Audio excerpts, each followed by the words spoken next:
오늘 말씀의 제목은 성만찬입니다. 예수님께서 5,000명을 먹이시는 그러한 사건이 있습니다. 요한복음 6장에 나와 있는데요. 제가 좀 읽어보겠습니다.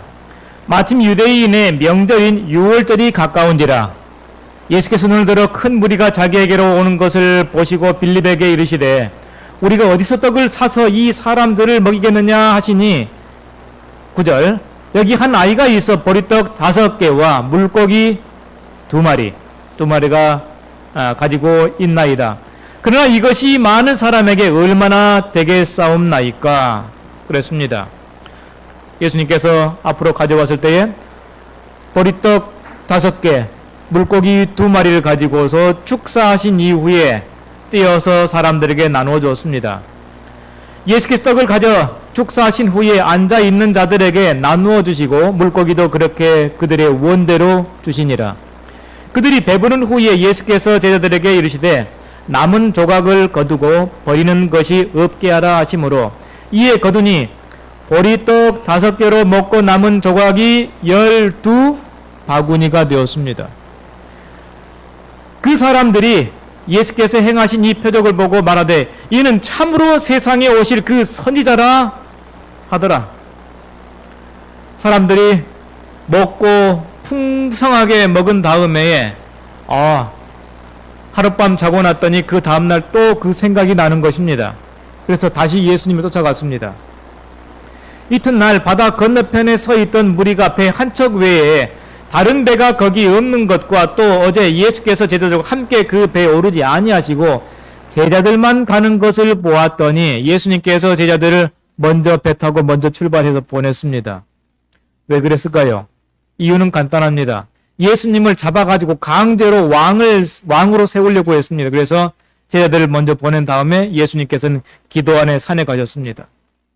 25절 바다 건너편에서 만나 랍비여 언제 여기 오셨나이까 하니 26절 예수께서 대답하여 이르시되 내가 진실로 진실로 너희에게 이르노니 너희가 나를 찾는 것은 표적을 본 까닭이 아니요 떡을 먹고 배부른 까닭이로다.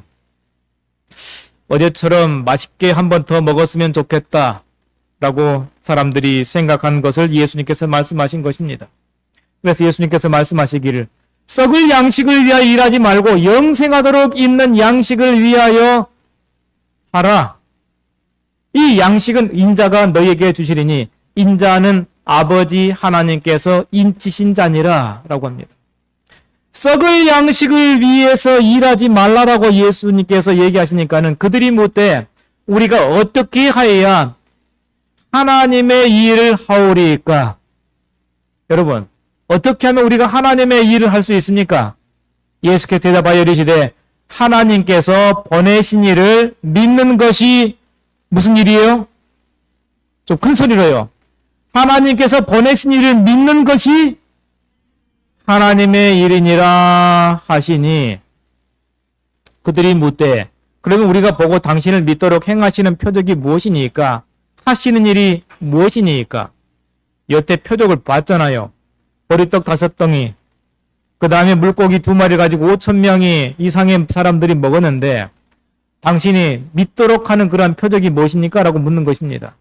기록된 바 하늘에서 그들에게 떡을 주어 먹게 하였다 함과 같이 우리 조상들은 광야에서 만나를 먹었나이다.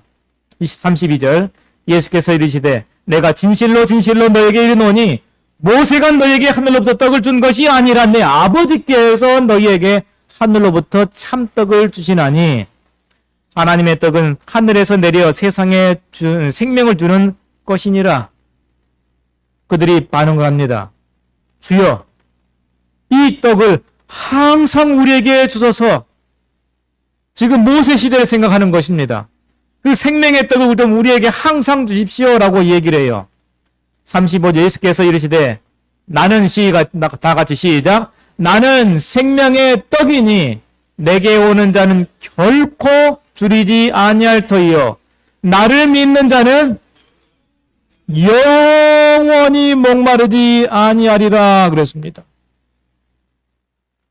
예수님 자신이 생명의 떡이라고 하는 것입니다.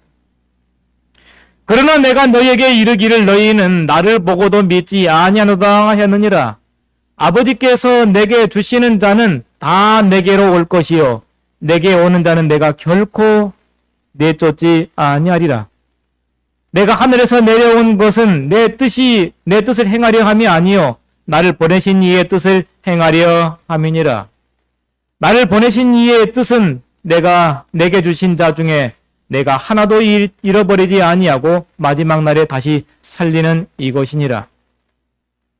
40절 노란 것이 파란 것이 같이 읽겠습니다. 시작.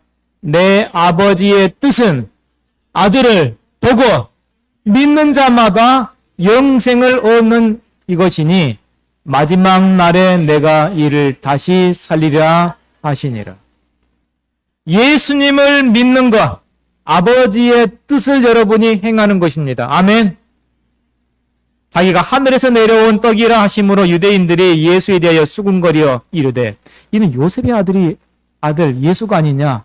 그 부모를 우리가 아는데 자기가 지금 어찌하여 하늘에서 내려왔다 하느냐. 나를 보내신 아버지께서 이끌지 아니하시면 아무도 내게 올 수 없으니 오는 그를 내가 마지막 날에 다시 살리리라. 선지자가 그들이 다 하나님의 가르치심을 받으리라 기록되었은즉 아버지께 듣고 배운 사람마다 내게로 오느니라. 여러분은 누구로부터 말씀을 배웁니까? 하나님으로부터 직접 말씀을 배워야 되는 것입니다. 이는 아버지를 본 자가 있다는 것이 아니라 오직 하나님에게서 온 자만 아버지를 보았느니라. 진실로 진실로 너에게 이르노니 믿는 자는 영생을 가졌나니. 48절 다 같이 시작. 내가 곧 생명의 떡이니라. 53절 예수께서 이르시되 내가 진실로 진실로 너에게 이르노니.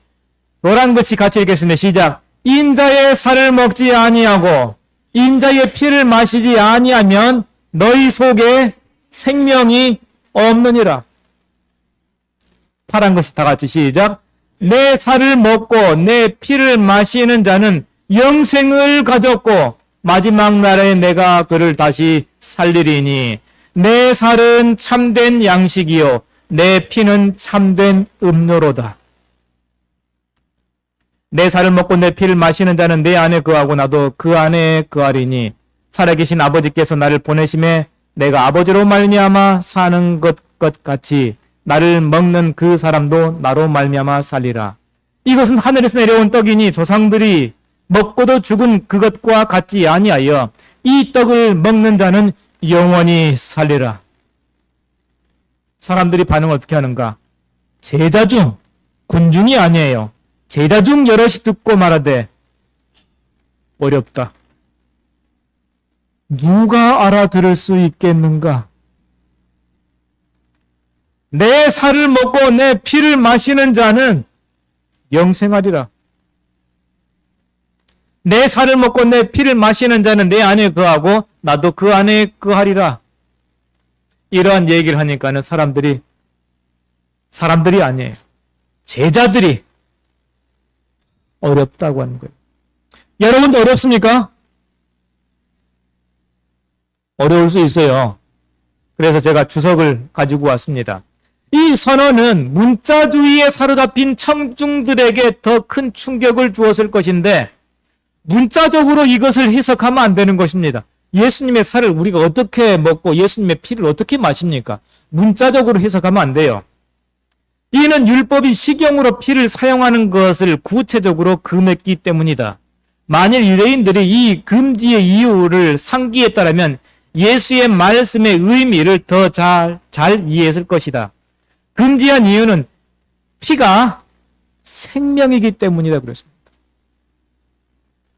그러므로 그들이 예수의 살을 먹고 피를 마신다는 것은 믿음으로 그의 생명을 전유한다는 것을 뜻함을 깨달았을 수도 있었다.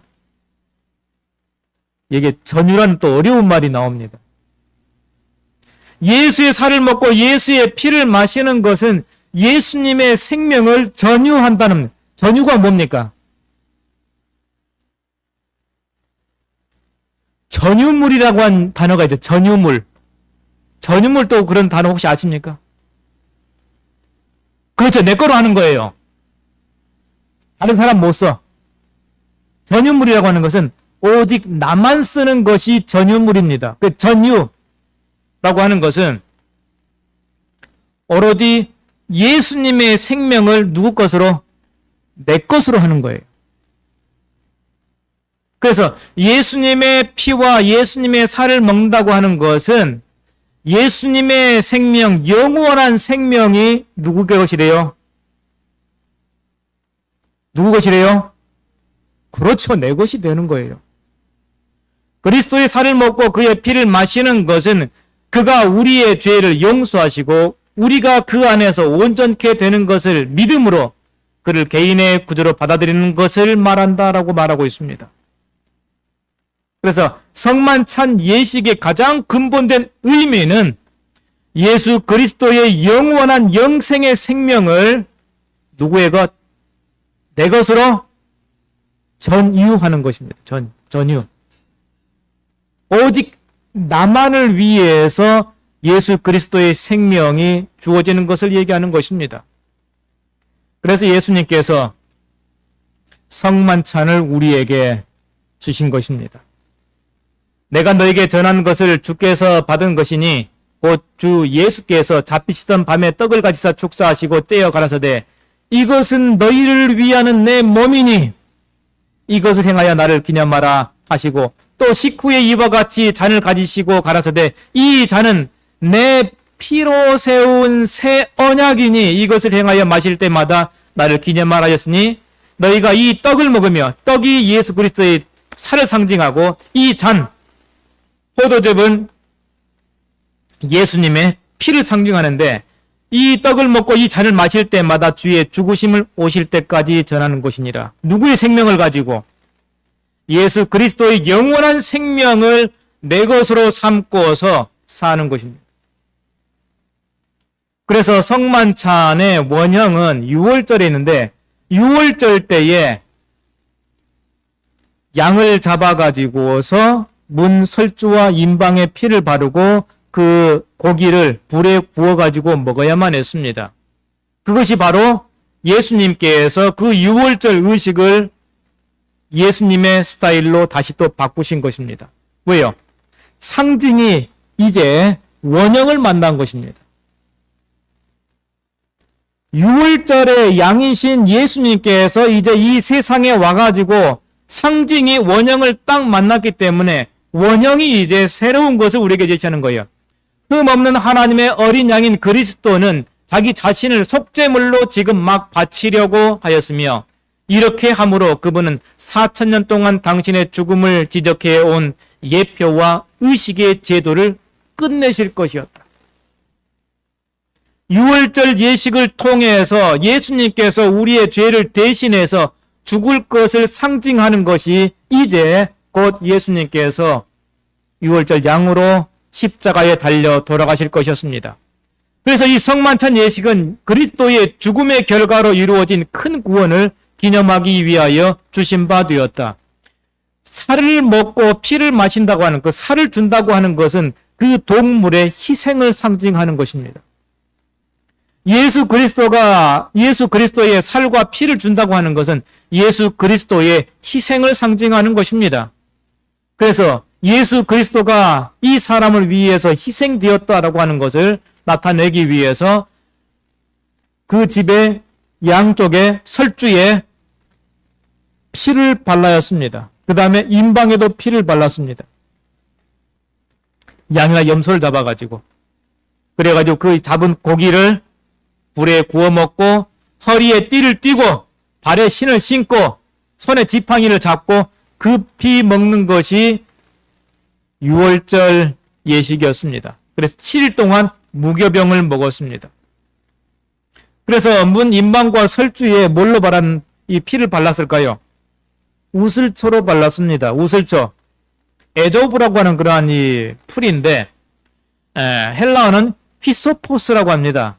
그래가지고 이것 히소포스를 히솝라고 했는데 한글에서는 우슬초로 번역했는데 우슬초 아시는 분은 아시겠지만은 잘 모르는 사람 모를 거예요. 우리 주위에 너무나도 흔히 있습니다. 우슬초는 박학과에 속하는 마요나라라는 말하는 것 같다. 이것은 정결 의식에서 피와 물을 바르는 데 사용되었다. 잘 보이십니까? 예. 그냥 좀 이 박학과에 속하는 풀이라고 하는 거.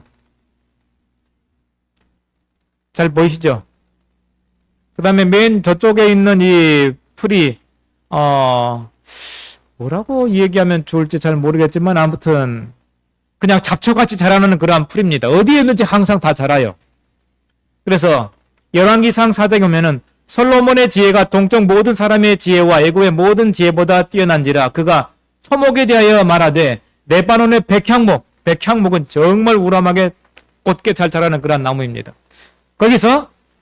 거기로부터 담에 나는 우슬초까지 하고 그랬습니다. 우슬초는 백향목은 가장 훌륭한 나무와 우슬초 가장 보잘것없는 관목까지 솔로몬이 얘기했음을 얘기하고 있습니다.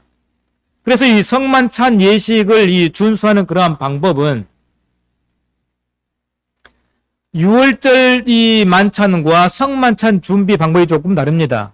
애굽에서 구출될 때 이스라엘 자손은 허리에 띠를 띠고 손에 지팡이를 잡고 여행할 준비를 갖추고 선체로 6월절 만찬을 먹었습니다.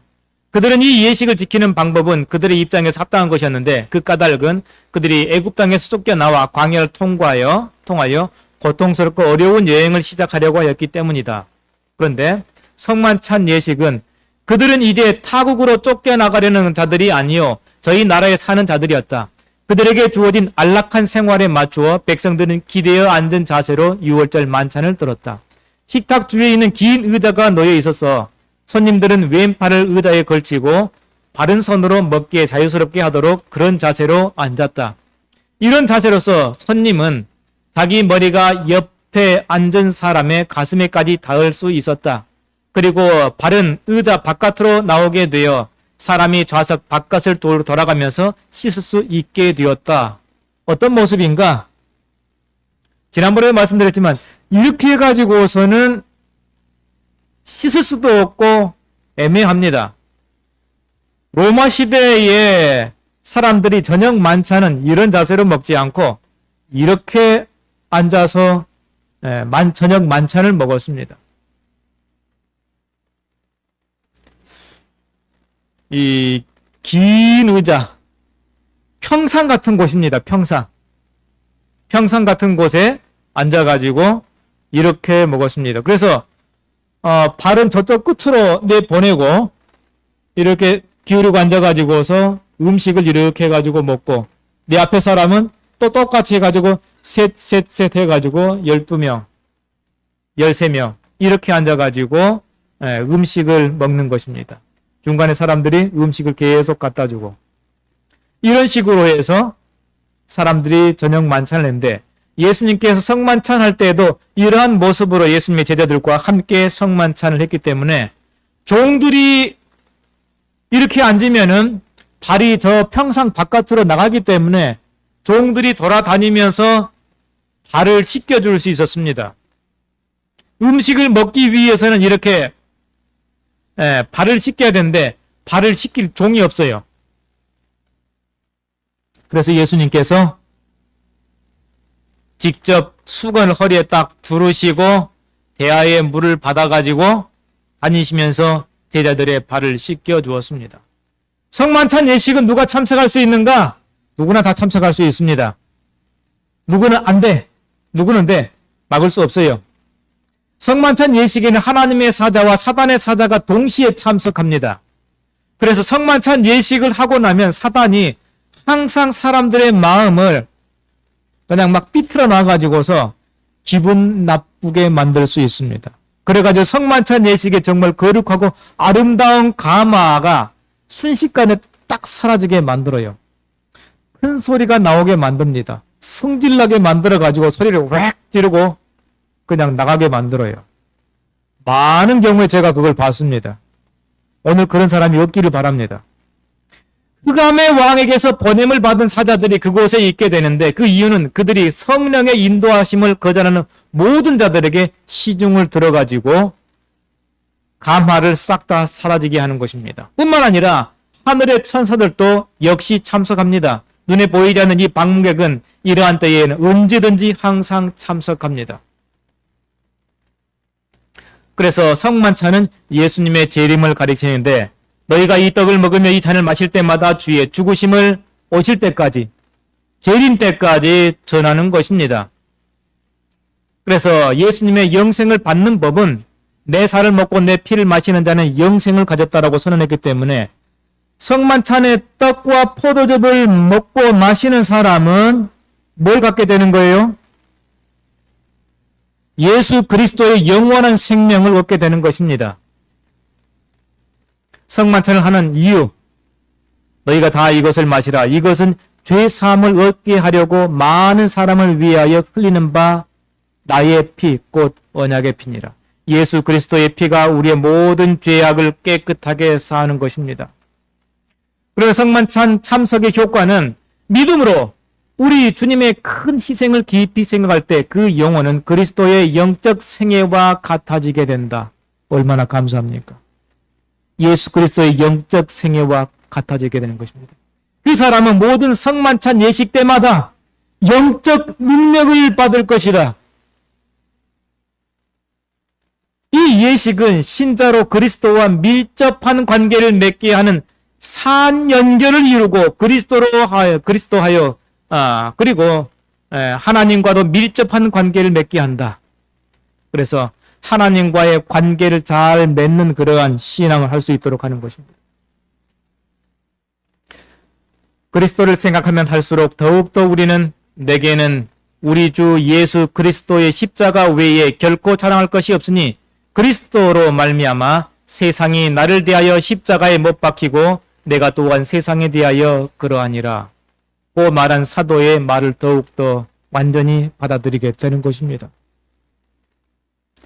그래서 예수님께서 우리를 구원하시기 위해서 예수 그리스도의 살과 피를 희생했듯이 우리도 또한 다른 사람을 위해서 우리 자신을 철저히 희생하고 헌신할 수 있는 그런 마음이 있어야 되는 것입니다.